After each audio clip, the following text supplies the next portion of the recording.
17 হে আমার প্রিয় বৎস, সালাত কায়েম করো, সৎ কাজের আদেশ দাও, অসৎ কাজে নিষেধ করো, এবং তোমার উপর যে বিপদ আসে তাতে ধৈর্য ধরো। নিশ্চয়ই এগুলো অন্যতম দৃঢ় সংকল্পের কাজ।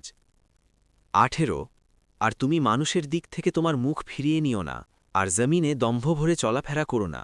নিশ্চয়ই আল্লাহ কোনো দাম্ভিক অহংকারীকে পছন্দ করেন না।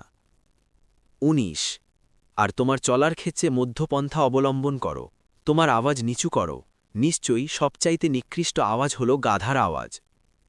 20 তোমরা কি দেখো না, নিশ্চয়ই আল্লাহ তোমাদের জন্য নিয়োজিত করেছেন আসমানসমূহ ও জমিনে যা কিছু আছে, আর তোমাদের প্রতি তার প্রকাশ্য ও অপ্রকাশ্য নিয়ামত ব্যাপক করে দিয়েছেন। মানুষের মধ্যে কেউ কেউ আল্লাহ সম্পর্কে তর্ক করে, জ্ঞান, হেদায়াত ও আলো দানকারী কিতাব ছাড়া। 21 আর যখন তাদেরকে বলা হয় আল্লাহ যা নাজিল করেছেন তোমরা তার অনুসরণ করো, তখন তারা বলে, বরং আমরা তার অনুসরণ করব যার উপর আমাদের পিতৃপুরুষদেরকে পেয়েছি। শয়তান তাদেরকে প্রজ্জ্বলিত আযাবের দিকে আহ্বান করলেও কি তারা পিতৃপুরুষদেরকে অনুসরণ করবে? 22 আর যে ব্যক্তি নিষ্ঠা ও বিশুদ্ধ চিত্তে আল্লাহর কাছে নিজকে সমর্পণ করে, সে তো শক্ত রশি আঁকড়ে ধরে, আর সকল বিষয়ের পরিণাম আল্লাহরই কাছে। 23 আর যে কুফরি করে, তার কুফরি যেন তোমাকে ব্যথিত না করে।